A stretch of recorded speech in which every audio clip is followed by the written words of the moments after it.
Okay, I think we'll go ahead and get started if you're ready, Steve. I am. Wonderful. I would like to just welcome everyone. Thank you for joining us today for today's webinar that we have specifically brought just to our brokers in charge. We're thrilled to be able to have Steve join us today and bring you guys specific content that should help you all in navigating these uncertain times for your brokerages. For those of you who I haven't had the pleasure of meeting before, I'm Rachel Branson. I'm the Professional Development Manager with NC Realtors, and I'm definitely looking forward to spending the next few minutes with you all here on this webinar. So just a couple quick housekeeping things as we move forward. Steve is going to lead the webinar today and go back and respond to any questions that you all have at the end of the webinar. So if you come up with questions as he's going through some content, please feel free to leave that in the Q&A section, and we'll spend some time after the webinar addressing all of those questions that you all have. So I would like to formally welcome you all to our special meeting our special guest, Steve Murray. He is the president of Realtrends and has been in the real estate industry for over 44 years and has also spent the last 34 years leading Realtrends.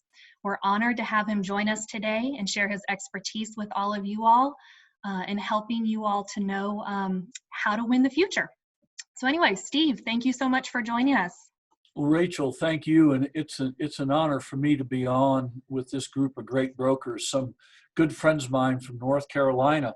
I actually started my real estate career running in the relocation management business out of Atlanta, Georgia. And my territory was North and South Carolina, Florida, Georgia, and Alabama. I have great memories of the really fine people from North Carolina. And since they're all from North Carolina, we won't talk about those people from Georgia and South Carolina while we're on here. What I want to address today, and I thank you all for taking the time to join me, and we are recording this, so all of this will be available to you so you can see it again if you think it's worthwhile. I'd like to talk about some fundamentals of consumers and housing consumers and real estate brokers and agents first, and then I want to go to what are the real things, the real action steps right now that brokers should take to make sure that you're going to have a great future, which looks ever closer every day that passes. So let's jump in. What I like to share with people is that before this even happened, there's been this enormous number of myths and distractions and disruptors and things going on around our industry that tend to take broker owners and the leaders of brokerage companies off their game and away from the things that really matter. So let's talk about some consumer fundamentals first. Realtrends does consumer research with one of the best firms in the world at doing it every 4 years or so. We started this nearly 20 years ago with a company called Harris Insights, and it's with recent buyers and sellers. Here are a few key things to know. In 2018 was the last time we ran this study. 90% of recent buyers and sellers used an agent to purchase or sell their home in the prior 6 months. If we go back 20 years ago, that percent was 81%. So it's gone from 81 to 90% in a time when everyone said technology would cause consumers to just go direct and do it themselves. So that's totally a myth. Another myth, millennials and Gen X, if they even wanted to own homes, which people doubted, they wouldn't use an agent. They were going to use their smartphones, smart devices. Well, guess what? In the 18 study, 92% of millennials and Gen X used an agent, even higher than boomers and traditional generation members. So it's just, some of this stuff is a myth. The more complex buying and selling gets, along with the infrequency of buying or selling a home, coupled with Americans' fear of failure, having something blow up on them, makes it smart to use an agent to buy or sell a home. I want to start with those fundamentals first because that lays the groundwork for everything to come. We are not in any trouble with consumers thinking we are valuable and provide a valuable service. If you ever doubted it, please stop now. Don't doubt that consumers think that using agents is smart. So what else are we dealing with? In those same studies, I want to share two other things. Consumers, ever since our first study in 2001, said that the most important service an agent provides is helping consumers negotiate the purchase or sale of a home. Number three in that list was navigating the process. Is there any truer indication of the need for the person of a real estate agent? Is there any more perfect information about that? No, there isn't. A second thing, which kind of goes around everything I want to share with you today, is this. When asked what matters most to consumers about agents, trust has been at the top of the list every year since we started doing this kind of research. Trust is the most important commodity an agent has to offer a customer. Now, why do I bring some of those things up? Because over the last 10, 15, 20 years of my career as a consultant to brokers, and we do research and publishing about what's going on in this great industry, people just seem to worry about and gravitate towards disruptors and new tech firms, and are they going to undo us? Well, the one thing I want to share with the brokers and leaders on this audience today is, after 44 years, I can assure you of this. Ever since I joined the industry in 1977, there have been disruptors. In the late 70s, early 80s, it was Merrill Lynch and Sears buying real estate companies. Then Savings and Loans were buying companies. Well, and then while we were busy worrying about them, RE/MAX became a disruptor. And we roll consistently with new forms of disruptions coming into our industry. And yet here we are. The dominant form of the way we deliver service is through agents, and agents still, primarily, the great majority of agents tell us in surveys of agents and teams that being with a well-known local or national company is very important to them.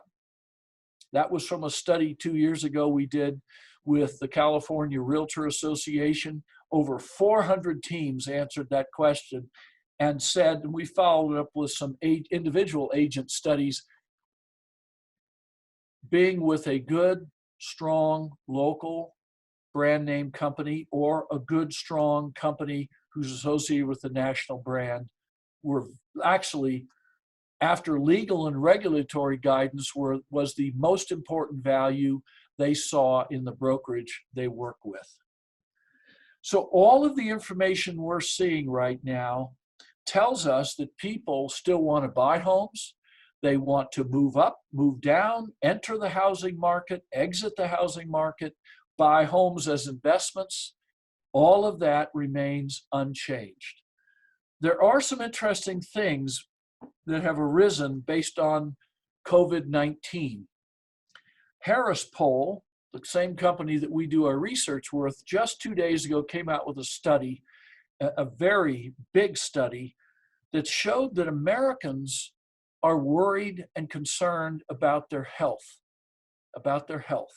And maybe many of you on the phone or on this webinar feel the same way. It's not so much, therefore, that when are the stores opening or when are the movie theaters or when can we get our kids back to school, but 80% of consumers told Harris they're not going to be in a hurry to go back to stores and movie theaters and restaurants or send their kids back to school unless they can be assured that it's safe to go there. So you're thinking, what does that have to do with us? Well, this is a huge challenge, but opportunity for every broker on this call. How are you going to communicate to your agents and your buyers and sellers that it is safe for them to go to see listings, to go to showings? Or sellers, are they going to be safe letting people come in their house? This is a great challenge, but it's also a great opportunity for our industry and for broker owners to lead the way and say, we're going to make sure our listings are safe, safe for our sellers and safe for our buyers. This is, I mean, I don't know about you, but certainly I have some concern, but I really didn't understand the nature of the level of concern of people and their reluctance to really go back out and do all the things they used to do until the purveyors of products and services, restaurant, retail, schools, churches, until they can assure people that it's going to be done safely. We have a whole new thing that we now have to deal with as a society, as a country, and as real estate professionals. We're going to have to figure out how to do this and how to communicate it to make people feel safe again. And that's a big thing. Another separate Harris study, by the way, for many of you on this webinar today should be encouraging, because a separate study showed that a lot more Americans than were just 2 months ago are now thinking about, I don't need to be in a major urban area to do my work. I've now shown, we've all learned that we can do work remotely. I'm going to come back to that about our industry in a bit. We've learned, so people are going, well, if I don't have to live in downtown XYZ to keep my job, maybe I'll choose to have a place in the country. And the Harris study showed that people are now really seriously looking at moving outside of the major urban cores to the suburbs, or even further out to the country a little bit. This is confirmed by clients of ours, 2 of them, United Country Real Estate, which is one of the, well, in fact, is the leading rural farm and ranch marketing organization in the US, and another good client of ours, Fay Ranches out of Montana, that markets some incredible hunting and fishing ranches all over the western US. Both report that not only is their web traffic over the last 2 months at record levels, but their sales activity is at record levels. Can you imagine that? People are actually saying, maybe I can go live in the country and feel safer, and I can telecommute. And that's a whole nother new thing. By the way, behind the Harris move to the country is the continued move from the upper Midwest, metropolitan areas in the upper Midwest, and metropolitan areas in the New England and Mid-Atlantic region. Significant interest continually to build, to move to North Carolina, South Carolina, Georgia, Florida, Tennessee, to move to the south, to sometimes to the beaches, sometimes to the mountain.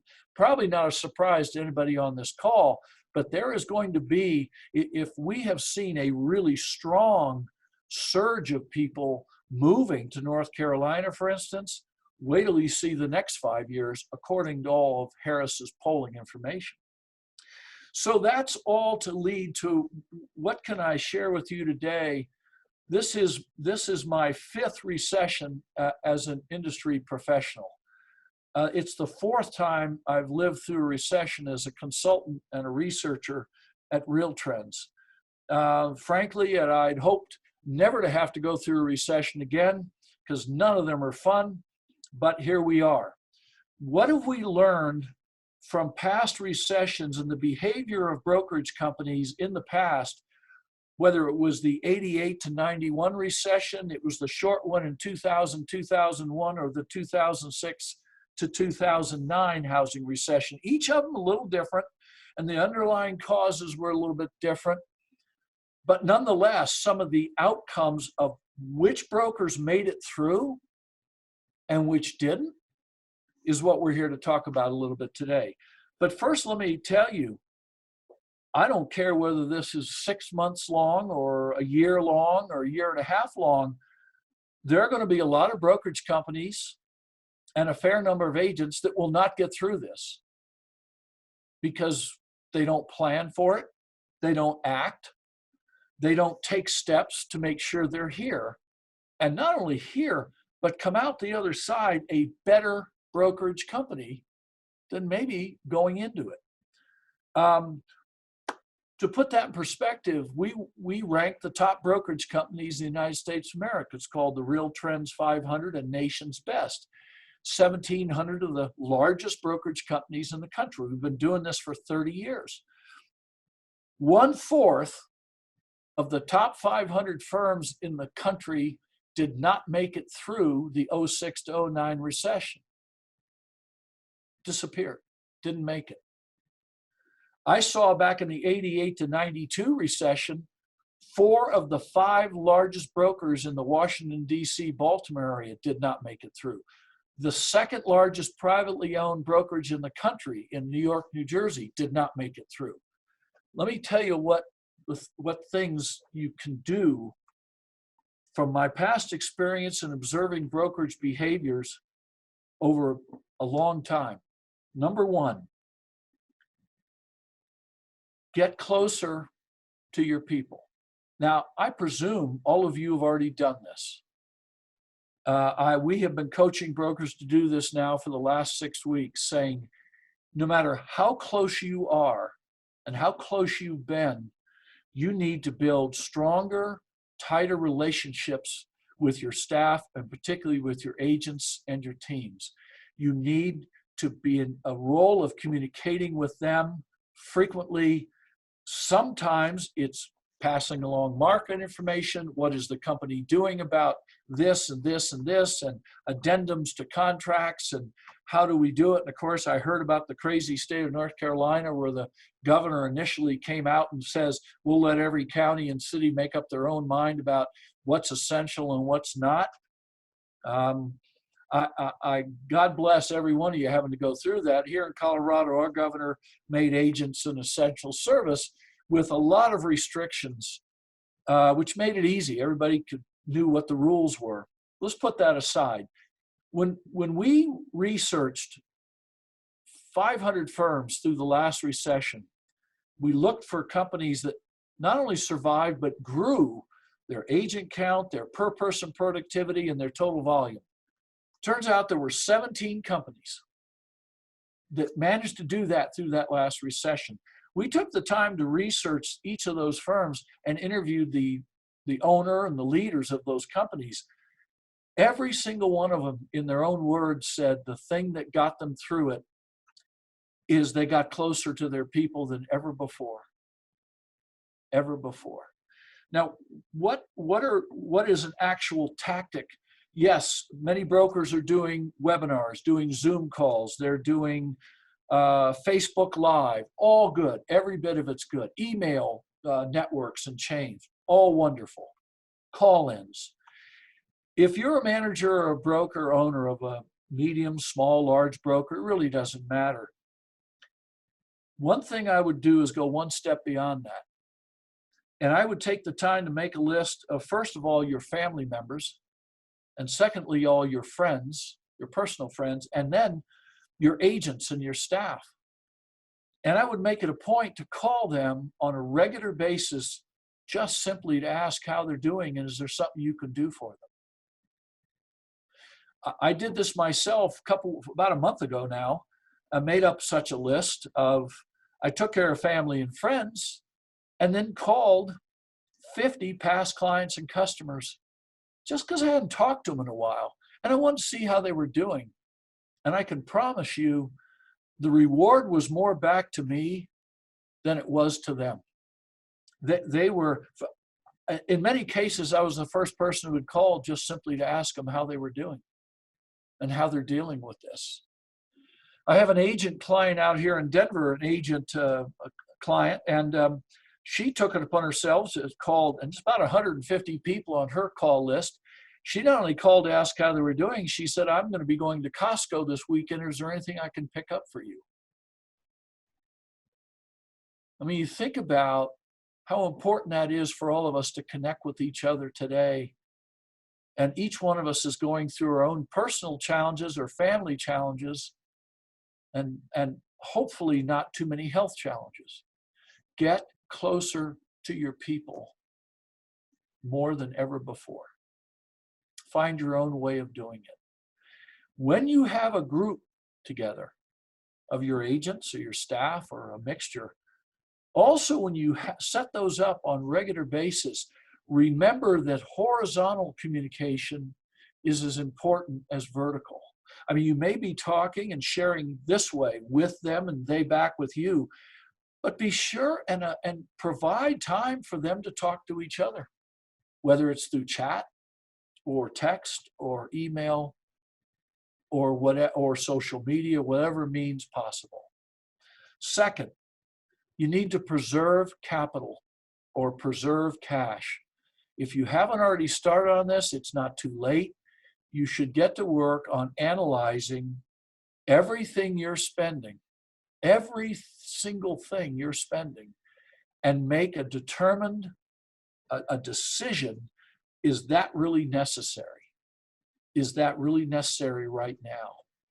Because we also found the brokers that made it through tough times, they cut their costs, they reduced their expenses to the absolute minimum they had to spend to operate their businesses, and they kept that out.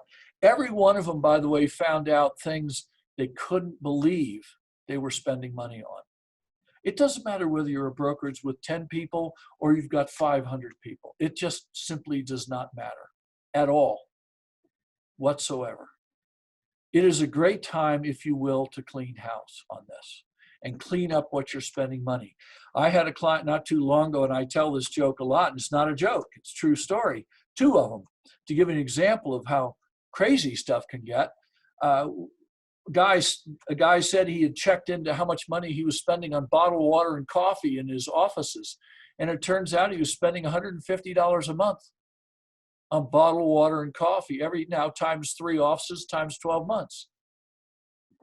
$4,000 to $5,000 on bottled water and coffee. Is it really necessary? Not really. Not if you want to get through this. You have to get determined. Of course, my best story is a very large broker back in that last downturn. They got their general ledger out, and this is 150 million gross revenue, not sales volume, revenue brokerage. And to his utter dismay, the CEO found out that the company was paying $60,000 a year for someone to go around to their 30 offices every week and make sure all the light bulbs were working. And I mean, one never knows what's hidden in your expense lines. I mean, here at Realtrends, we're not a big company. We have 8 people in about 2,000 square feet. We did the same thing about a month and a half ago. And for some reason, we were getting billed, for instance, for 2 water coolers. We only have one. It's only $30 a month, but why should I spend it? It's just a great exercise to do that. Now, let's talk a little bit about the future. Here's the good news. We have been looking at the Showing Time Index, which comes from Showing Time, a great company, great group of people. And it shows us, we're able to look at about 44 or 45 of all the states a day at a time to watch what's going on with showings. And here's the really, really good positive news. Now, I'm sure many of you are already seeing the benefits of this, is that almost every state in the union from mid-March, basically the showing index crashed. I mean, it dropped right off a cliff. And then about the end of the first week in April, in most states, it started to flatten and then started to climb. In almost every single state. So it's not just one state, it's many states. In fact, while we're talking, I'll look up North Carolina for us all. We have seen a tremendous increase in, and I wish I don't know how to share a screen, so I'm not going to try that. I'll probably end up turning off the webinar. But for instance, I'm looking at North Carolina, and you go back to March 10th, and Showing Time Index was absolutely dead even with the same time a year before in 19. So by April the 7th, showings were off 50%, 50%. And now to the benchmark, showings are actually plus 0.1%. So where you were 50% below the normal trend line, Now in North Carolina, showings are back up to about where the benchmark for the whole year, based on January level of showings, you're back up to there. Now, last year, for instance, at this time, North Carolina was 33% above that January benchmark. So you're not there yet, but you've picked up 50 points in about 4 weeks. Showings lead to contracts, lead to closings. Now, having said that, do I think, or anybody I read think we're going to get all the way back in 3 months? No. Not with 30 million Americans unemployed, not with the tightening of mortgage qualifications in the mortgage market. And the other factor we have observed through every recession I've been is when the stock market declines and you have this kind of economic pullback, wealthy people, the top 10 or 15% of the buyers and sellers, will tend to, if you pardon the use of the term, they will hibernate. They don't all go away. They just kind of get much more cautious than the rest of the market. We're seeing a little boomlet in sales here in Colorado, especially under 400,000 where we have no inventory. And that's likely true in many parts of North Carolina. The entry-level market is going to pop real fast because of pent-up demand. But I don't know anybody thinks we go all the way back to a sales level we had 3 months ago on an annual basis.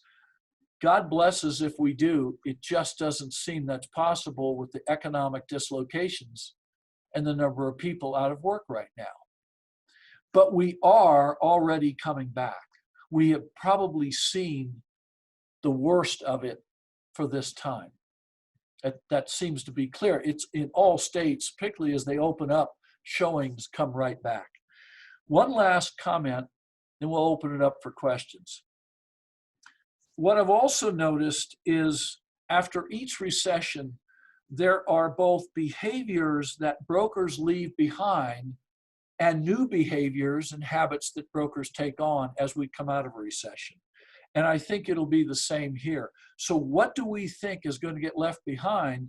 I think a lot of brokers, and we've done a recent study, we got 125 brokers to share their thoughts on this matter.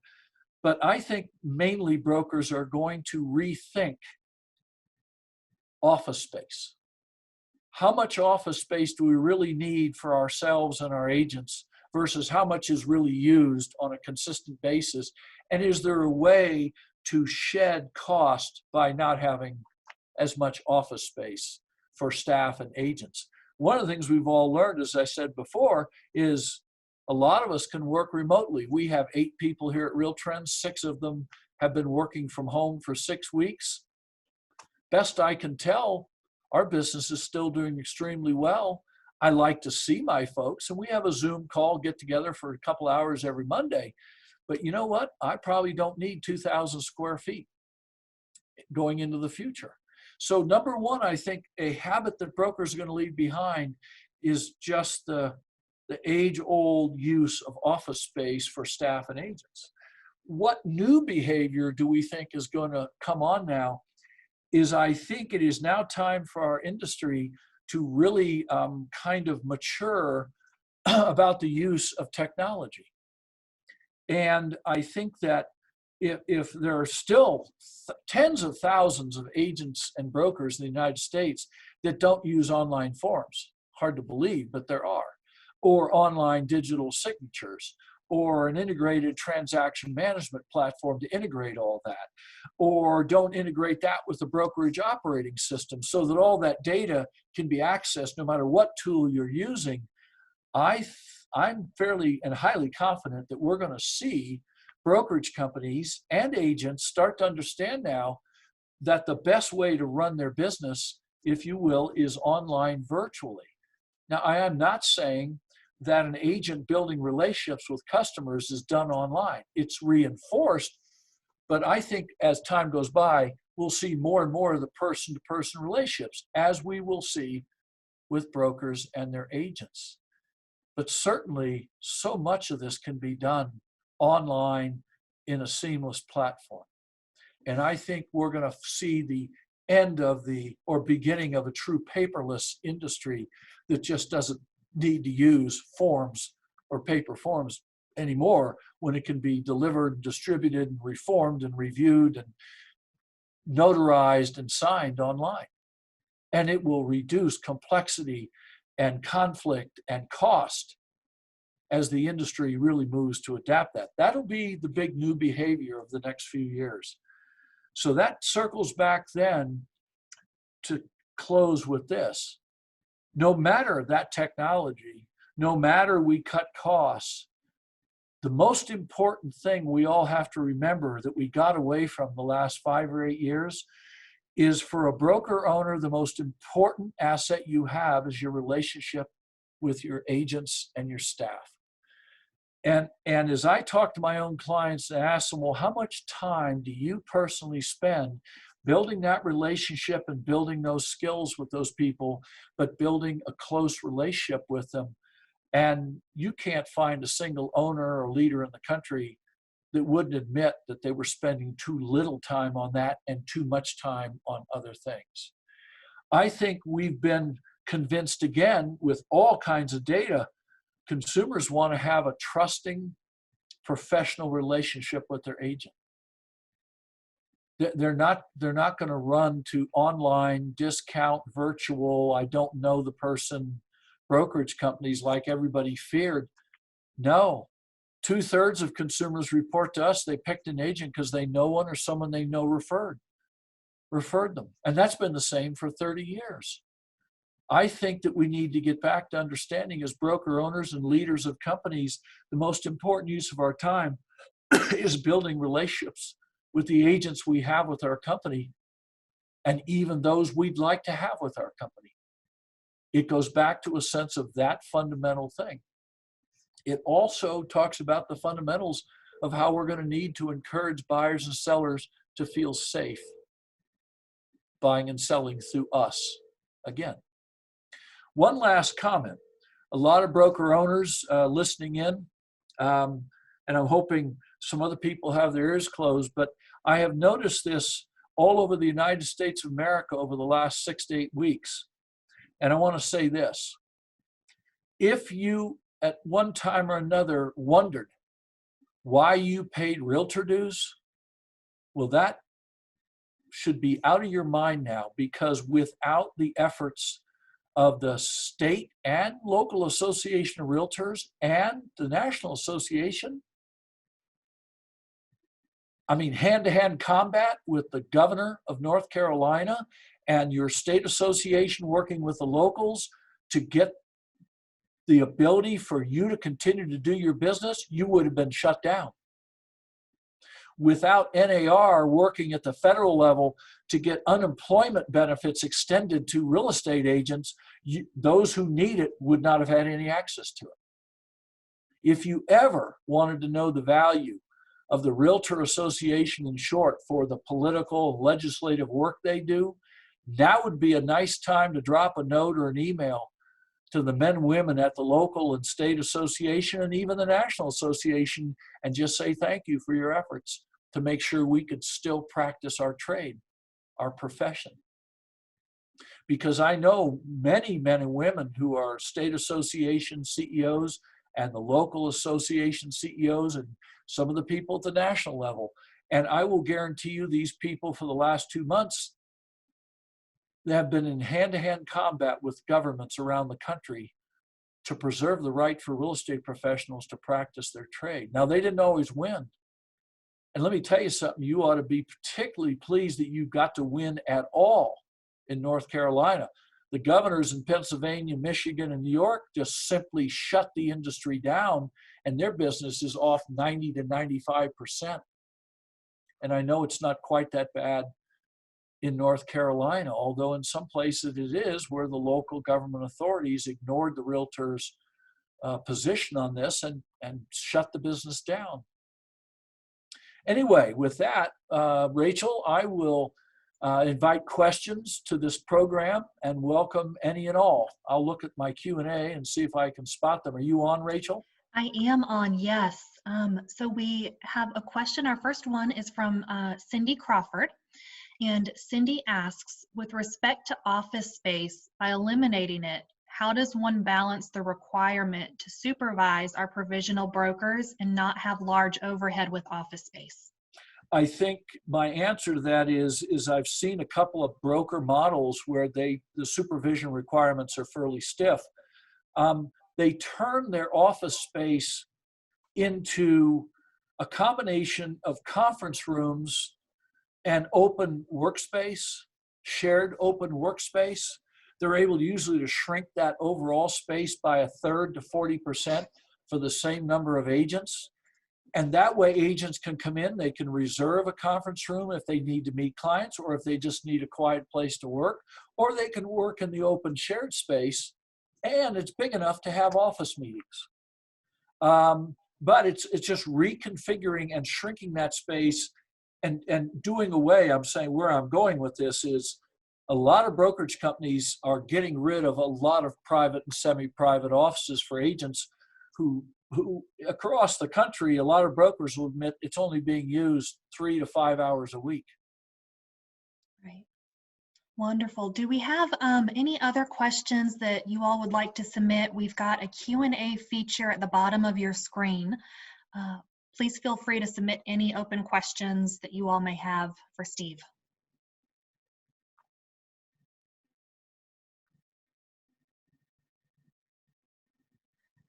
Let's see, maybe while we're waiting on a couple submissions. Oh, here we go. Let's see. We've got a thank you from David Doity. David, thank you.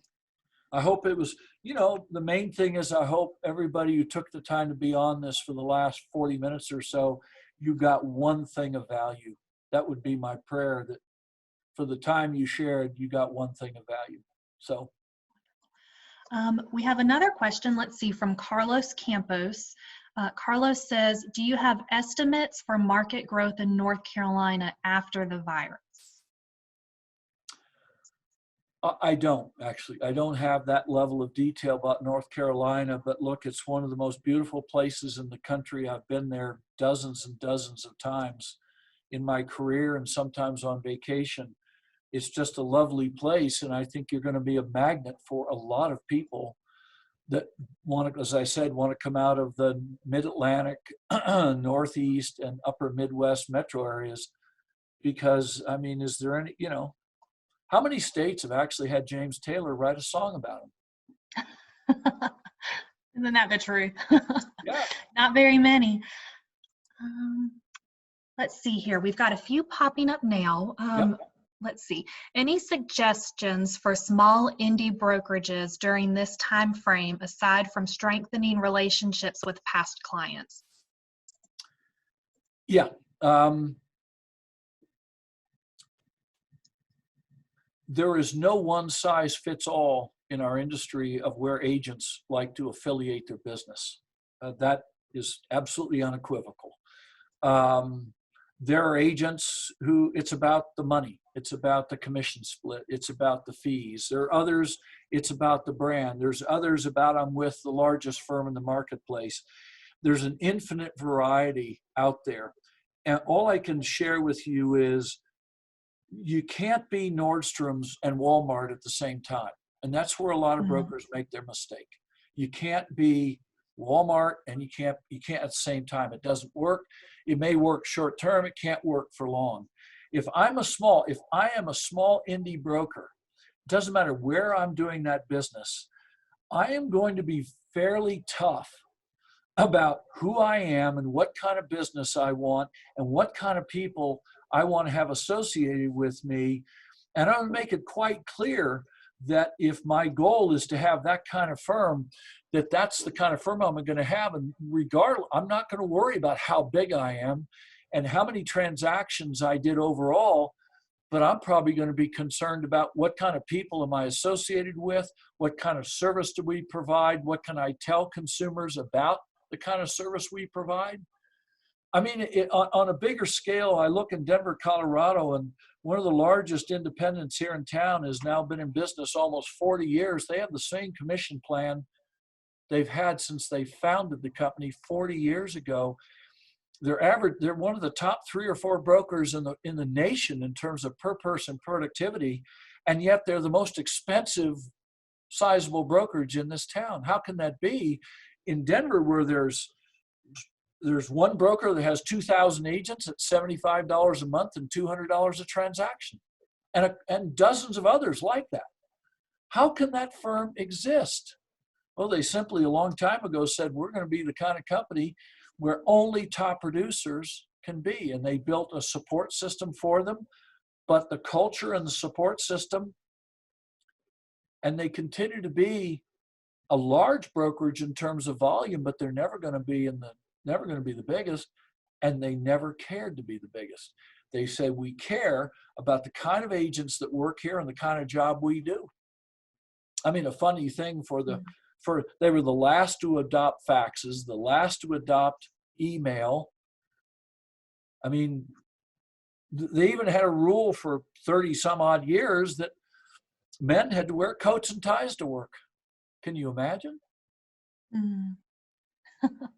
And that's a small indie. Small indie could mean 5 people. It could mean 30 people.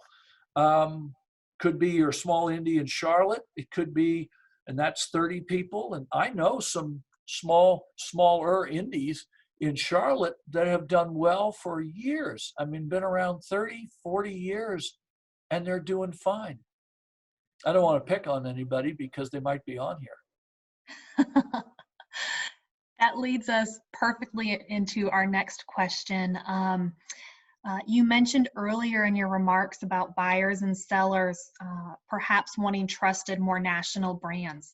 Do you feel small boutique firms can compete with the large national brands post-COVID-19, which it sounds like you do, but can you elaborate maybe on that a little bit? Every day of the week, unequivocally. What I was talking about is a brand name, either having a good local brand name or a good national brand name. And I don't discriminate between those two, and nor do agents. If you look at our rankings of the top, I think this year we'll rank the top 15,000 agents and teams in the United States, you'll find that there are huge numbers of them that belong to local independent firms. I mean, and look, those are people that can vote to move anytime they want. You know what? It comes back to one of the things I said earlier. If you have a group of agents that are dedicated to building relationships and doing the utmost to deliver professional service, and you as a broker owner leader insist on that level of service, you're going to find other people that want to be at a place like that. But you know what the number one thing I tell clients who want a firm like that? I said, there's one word you're going to have to learn to use, and that word is no. I mean, years ago, it's now part of Berkshire Hathaway, Carolina, but there was a firm in Winston-Salem called Graham and Bowles, owned by 3 or 4 terrific women. They built a terrifically highly productive firm, but they weren't the cheapest, not by a long shot, but they provided a lot of service to where the agents really only had to take care of their clients and customers. Some of those agents are now with a firm called Leonard, Ride and Burr in the same market. We've kind of followed some of them. But you know, one of the strengths of Graham and Bowles is they had a couple leaders that knew how to say no to an agent came in and said, well, now I'm doing 25 million in production. I want to hire a split and I want to do it my way. And they said, no, this is who we are. This is how we do business. This is what our program is. So to be a real successful small indie broker, it takes a lot of guts, takes a lot of courage, but you know what? They can compete with anybody. Absolutely.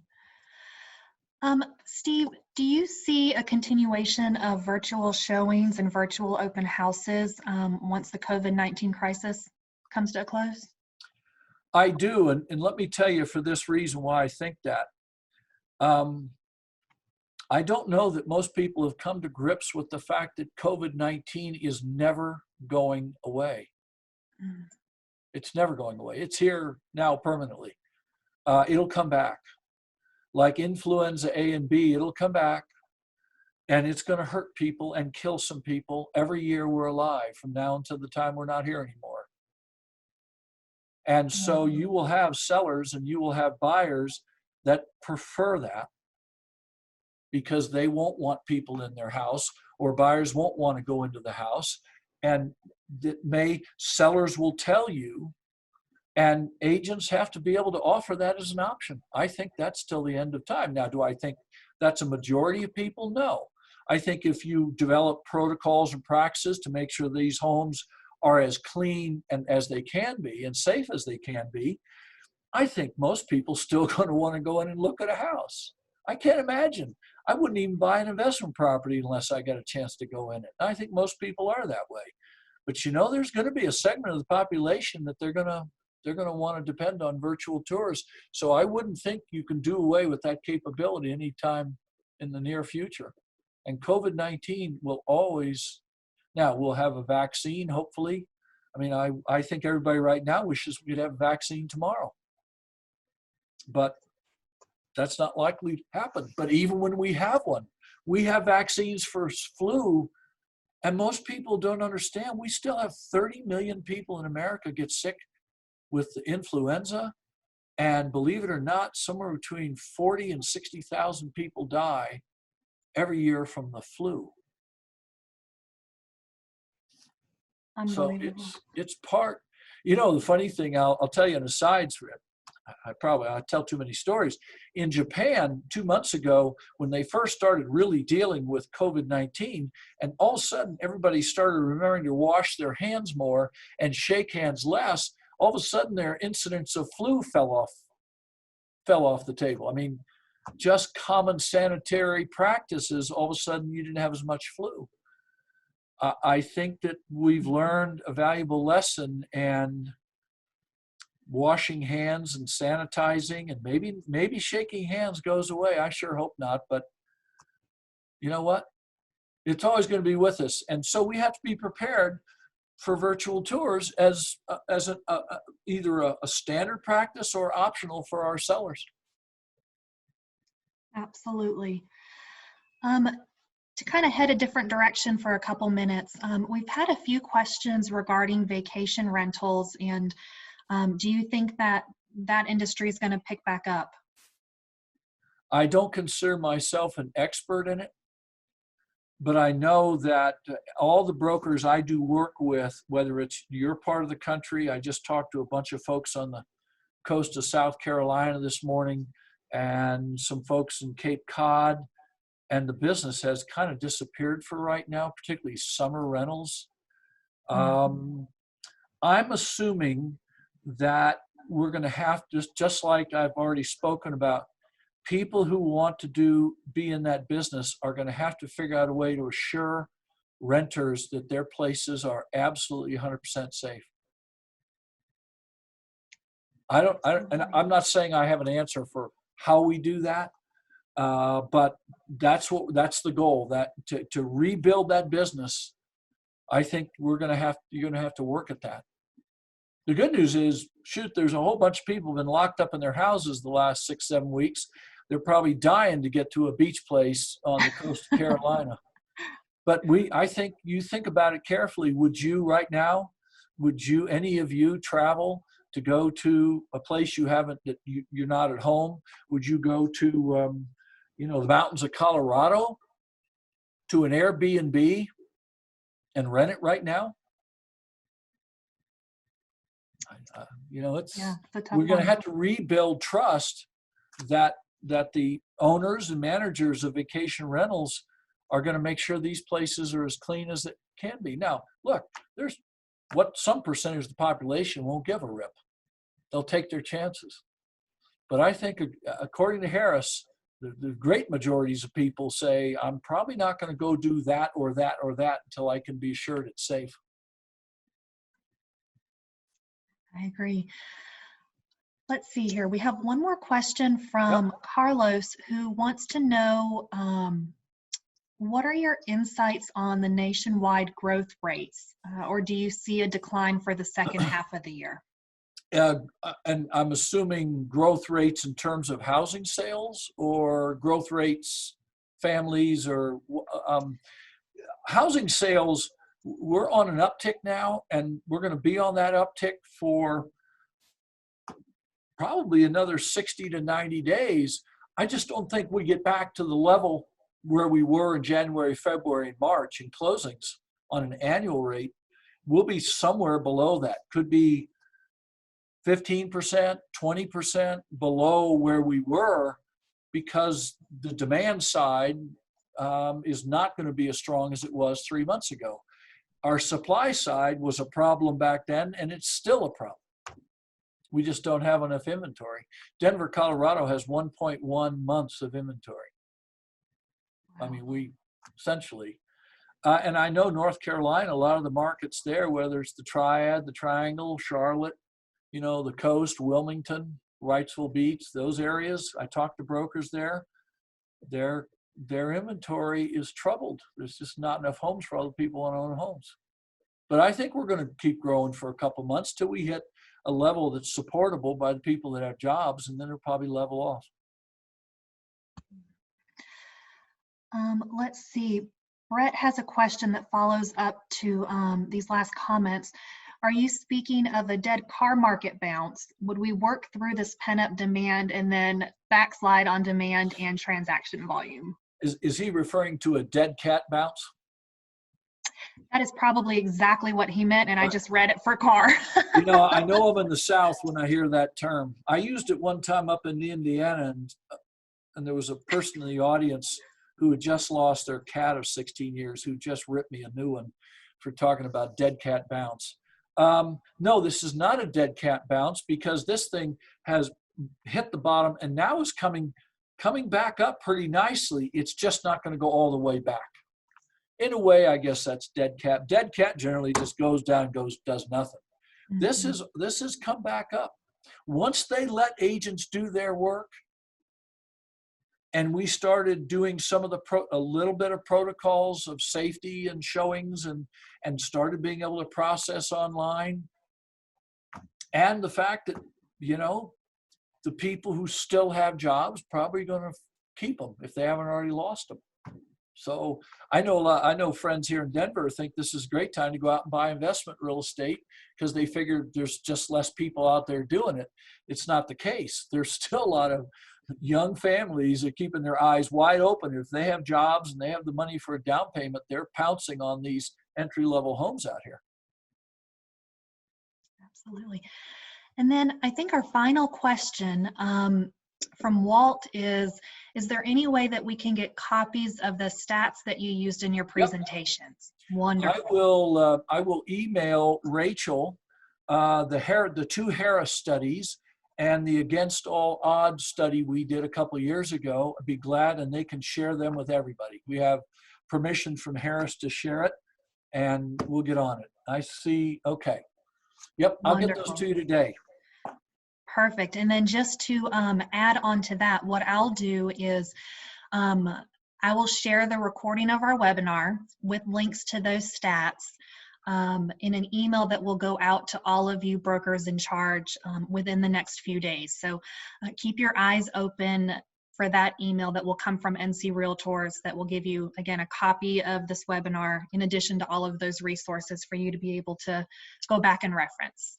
Great. All right. Well, thank you all for your time today, and I do trust that you got at least one useful point. Absolutely.